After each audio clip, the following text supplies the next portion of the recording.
Part 1. You will hear a woman phoning to ask about a summer cycling camp for her young son, who is called Charlie. First, you have some time to look at questions 1 to 5.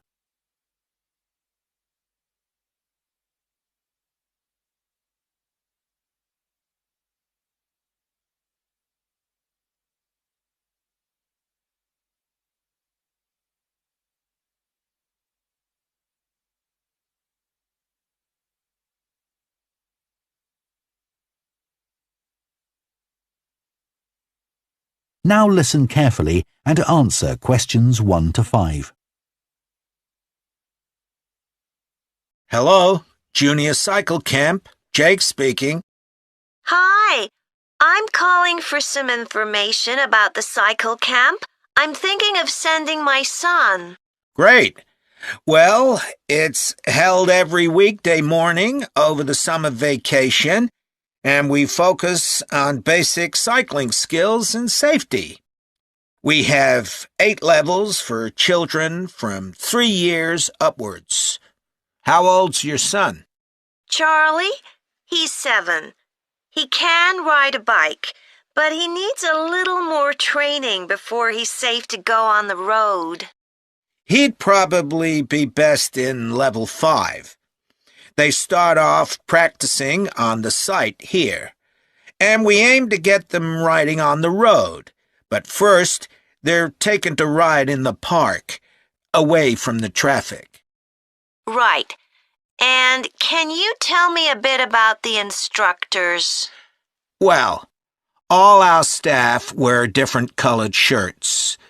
So we have 3 supervisors, and they have red shirts. They support the instructors, and they also stand in for me if I'm not around.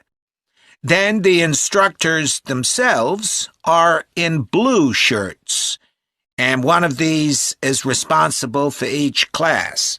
Okay. In order to be accepted, all our instructors have to submit a reference from someone who's seen them work with children. Like if they've worked as a babysitter, for example. Then they have to complete our training course, including how to do lesson plans and generally care for the well-being of the kids in their class. They do a great job, I have to say. Right. And tell me a bit about the classes. What size will Charlie's class be?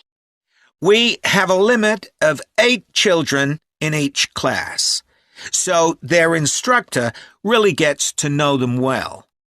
They're out riding most of the time, but they have quiet times too, where their instructor might tell them a story that's got something to do with cycling, or get them to play a game together. It's a lot of fun. It must be. Now, what happens if there's rain? Do the classes still run? Oh, yes. We don't let that put us off. We just put on our waterproofs and keep cycling. Before you hear the rest of the conversation, you have some time to look at questions 6 to 10.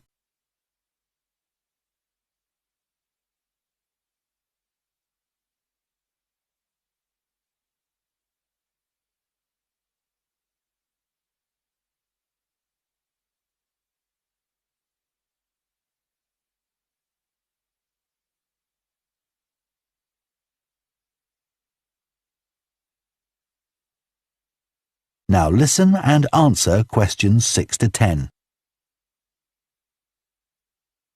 And is there anything special Charlie should bring along with him? Well, maybe some spare clothes, especially if the weather's not so good. And a snack for break time? How about a drink? No, we'll provide that. And make sure he has shoes, not sandals. Sure. And just at present, Charlie has to take medication every few hours, so I'll make sure he has that. Absolutely. Just give us details of when he has to take it, and we'll make sure he does. Thanks. Now, there are a few things you should know about day 1 of the camp. The classes normally start at 9:30 every morning, but on day 1, you should aim to get Charlie here by 9:20. The finishing time will be 12:30 as usual. We need the additional time because there are a few extra things to do. The most important is that we have a very careful check to make sure that every child's helmet fits properly. If it doesn't fit, we'll try to adjust it, or we'll find him another one. But he must wear it all the time he's on the bike. Of course. Then, after that, all the instructors will be waiting to meet their classes, and they'll meet up in the tent. You can't miss it, and each instructor will take their class away and get started. Okay, well, that all sounds good. Now, can you tell me how much the camp costs a week? $199. We've managed to keep the price more or less the same as last year. It was $190 then. But the places are filling up quite quickly. Right. Okay, well, I'd like to book for the... That is the end of part 1. You now have half a minute to check your answers to part 1.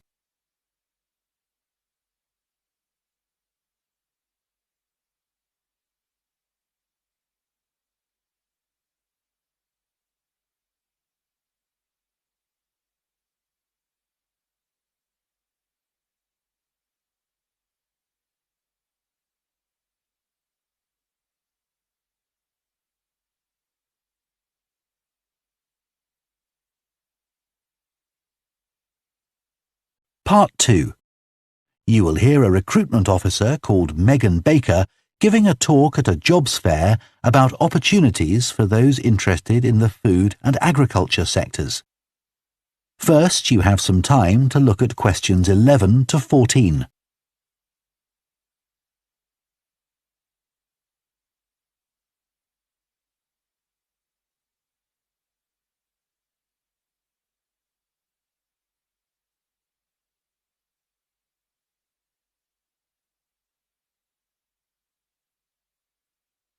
Now listen carefully and answer questions 11 to 14.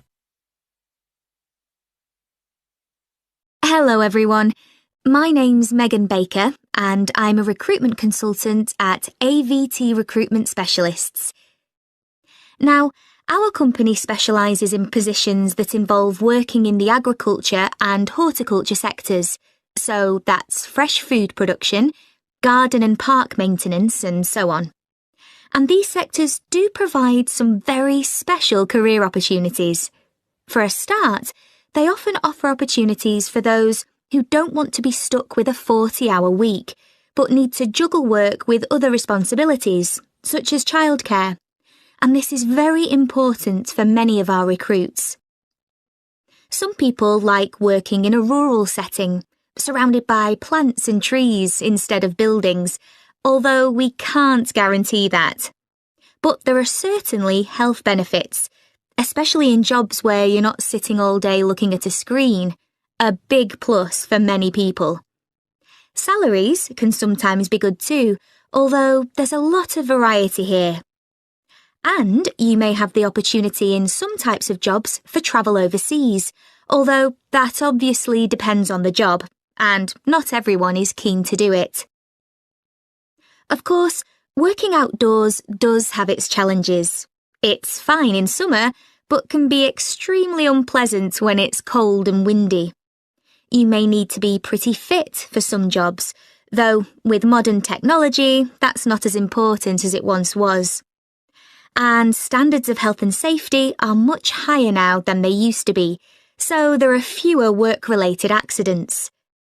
But if you like a lively city environment surrounded by lots of people, these jobs are probably not for you. They're often in pretty remote areas. And some people worry about finding a suitable place to live, but in our experience, this usually turns out fine.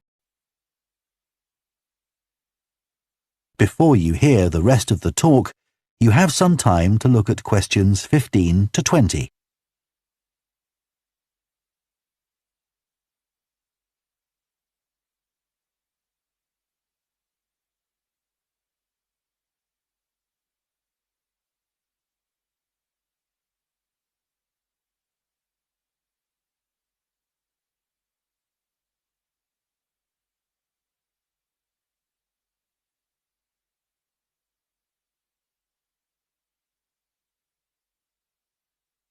Now listen and answer questions 15 to 20.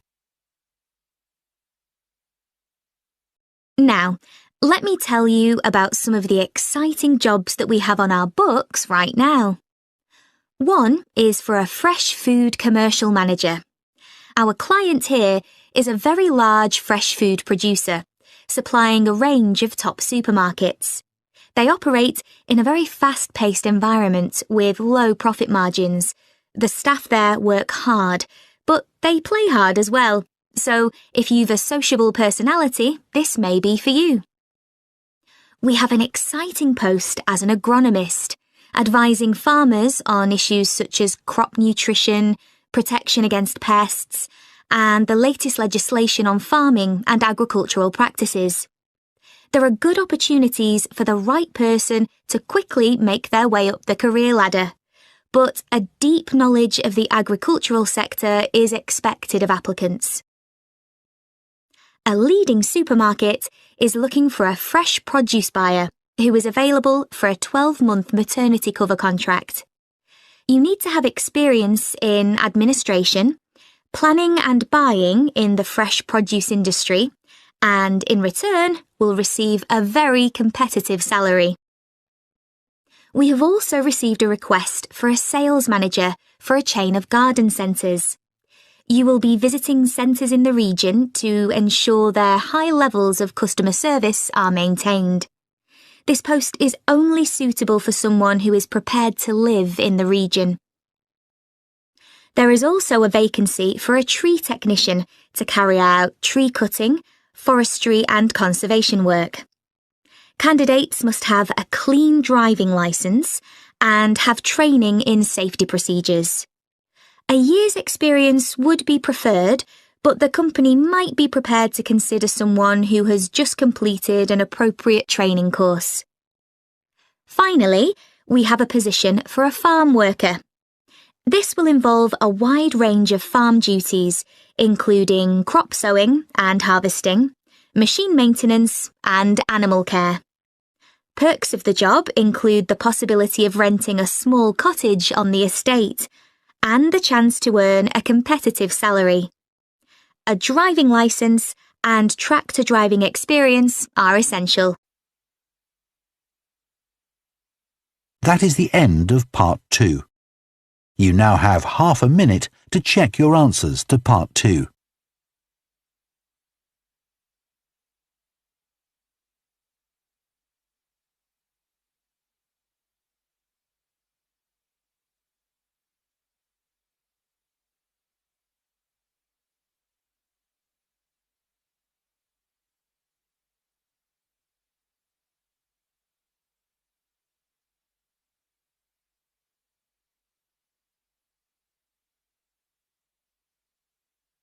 Part 3.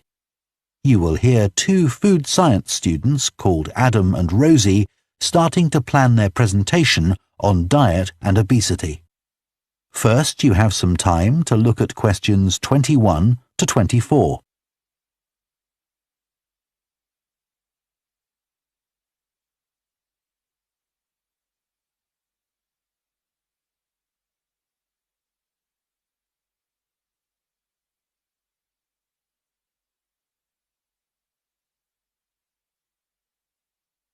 Now listen carefully and answer questions 21 to 24. OK, Rosie, shall we try to get some ideas together for our presentation on diet and obesity? Sure. I can talk about the experiment I did to see if people can tell the difference between real sugar and artificial sweeteners. Where you gave people drinks with either sugar or artificial sweeteners, and they had to say which they thought it was? Yeah, it took me ages to decide exactly how I'd organise it, especially how I could make sure that people didn't know which drink I was giving them.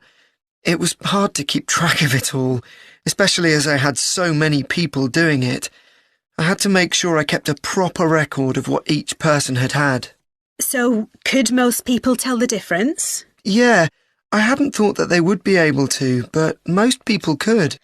Then there's that experiment I did, measuring the fat content of nuts, to see if the nutritional information given on the packet was accurate. The one where you ground up the nuts and mixed them with a chemical to absorb the fat? Yes.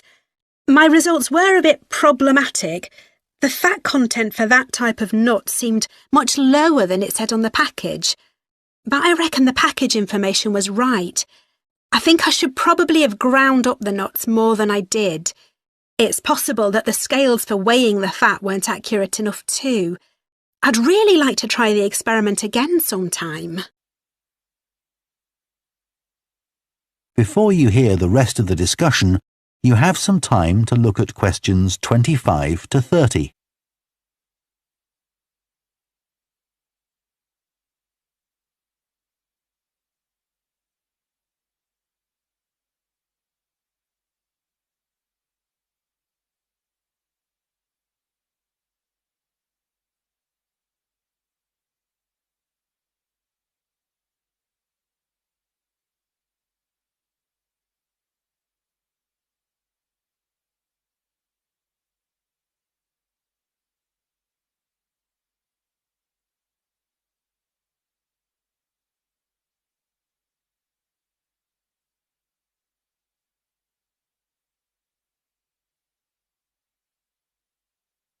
Now listen and answer questions 25 to 30. So, what can we say about helping people to lose weight? There's a lot we could say about what restaurants could do to reduce obesity. I read that the items at the start of a menu and the items at the end of a menu are much more likely to be chosen than the items in the middle. So, if you put the low-calorie items at the beginning and end of the menu, people will probably go for the food with fewer calories without even realising what they're doing. I think food manufacturers could do more to encourage healthy eating. How? Well, when manufacturers put calorie counts of a food on the label, they're sometimes really confusing, and I suspect they do it on purpose, because food that's high in calories tastes better, and so they'll sell more. Yeah, so if you look at the amount of calories in a pizza, they'll give you the calories per quarter pizza, and you think, oh, that's not too bad. But who's going to eat a quarter pizza? Exactly. I suppose another approach to this problem is to get people to exercise more. Right. In England, the current guidelines offer at least 30 minutes of brisk walking 5 days a week. Now, when you ask them, about 40% of men and 30% of women say they do this. But when you objectively measure the amount of walking they do with motion sensors, you find that only 6% of men and 4% of women do the recommended amount of exercise. So you can see why obesity is growing. So how can people be encouraged to take more exercise? Well, for example, think of the location of stairs in a train station. If people reach the stairs before they reach the escalator when they're leaving the station, they're more likely to take the stairs. And if you increase the width of the stairs, you'll get more people using them at the same time. It's an unconscious process and influenced by minor modifications in their environment. Right. And it might not be a big change, but if it happens every day, it all adds up. Yes, But actually, I'm not sure if we should be talking about exercise in our presentation. Well, we've done quite a bit of reading about it. I know, but it's going to mean we have a very wide focus. And our tutor did say that we need to focus on causes and solutions in terms of nutrition. Oh, I suppose so. And we've got plenty of information about that. OK, well, that will be simpler. So, what shall we do now? We've still got half an hour before our next lecture. Let's think about what we're going to include and what will go where. Then we can decide what slides we need. OK, fine. That is the end of Part 3. You now have half a minute to check your answers to Part 3.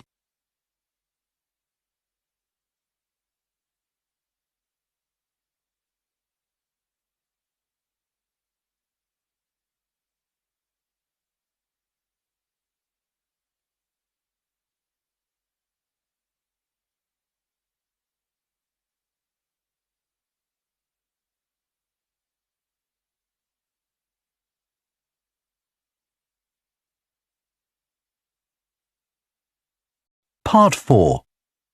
You will hear a lecturer on a fashion design course introducing the subject of hand knitting, which involves making things like woolen jumpers and scarves. First, you have some time to look at questions 31 to 40.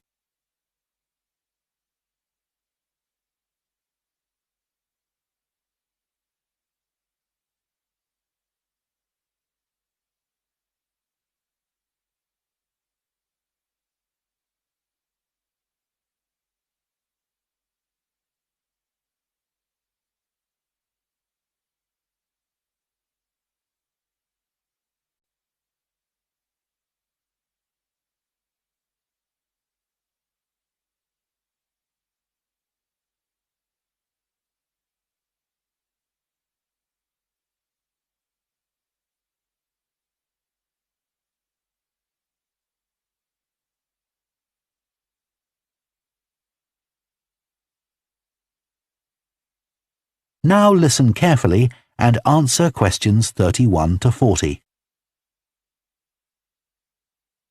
Good morning, everyone. So today we're going to look at an important creative activity, and that's hand knitting. Ancient knitted garments have been found in many different countries, showing that knitting is a global activity with a long history. When someone says the word knitting, we might well picture an elderly person, a grandmother perhaps, sitting by the fire, knitting garments for themselves or other members of the family. It's a homely image, but one that may lead you to feel that knitting is an activity of the past. And indeed, during the previous decade, it was one of the skills that was predicted to vanish from everyday life. For although humans have sewn and knitted their own clothing for a very long time, many of these craft-based skills went into decline when industrial machines took over, mainly because they were no longer passed down from one generation to another. However, that's all changing, and interest in knitting classes, in many countries, is actually rising, as more and more people are seeking formal instruction in the skill. With that trend, we're also seeing an increase in the sales figures for knitting equipment. So, why do people want to be taught to knit at a time when a machine can readily do the job for them? The answer is that knitting, as a handicraft, has numerous benefits for those doing it. Let's consider what some of these might be. While many people knitted garments in the past because they couldn't afford to buy clothes, it's still true today that knitting can be helpful if you're experiencing economic hardship. If you have several children who all need warm winter clothes, knitting may save you a lot of money. and the results of knitting your own clothes can be very rewarding, even though the skills you need to get going are really quite basic and the financial outlay is minimal. But the more significant benefits in today's world are to do with well-being. In a world where it's estimated that we spend up to 9 hours a day online, doing something with our hands that is craft-based makes us feel good. It releases us from the stress of a technological, fast-paced life.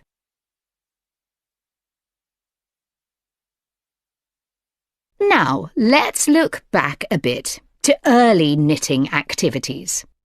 In fact, no one really knows when knitting first began. But archaeological remains have disclosed plenty of information for us to think about. One of the interesting things about knitting is that the earliest pieces of clothing that have been found suggest that most of the items produced were round rather than flat.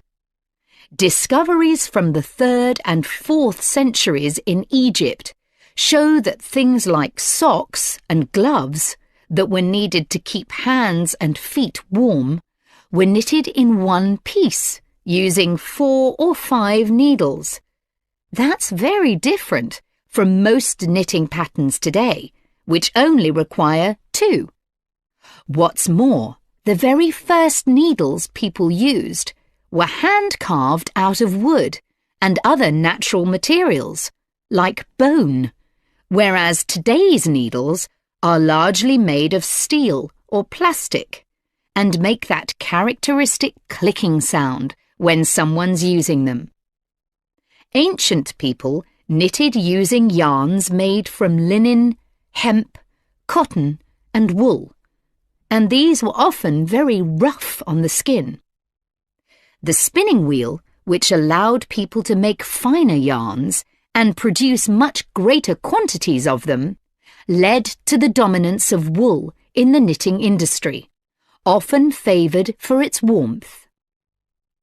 Another interesting fact about knitting is that because it was practiced in so many parts of the world, for so many purposes, regional differences in style developed. This visual identity has allowed researchers to match bits of knitted clothing that have been unearthed over time to the region from which the wearer came, or the job that he or she did.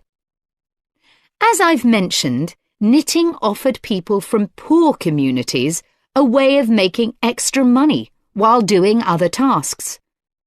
For many centuries, it seems, men, women, and children took every opportunity to knit, for example, while watching over sheep, walking to market, or riding in boats.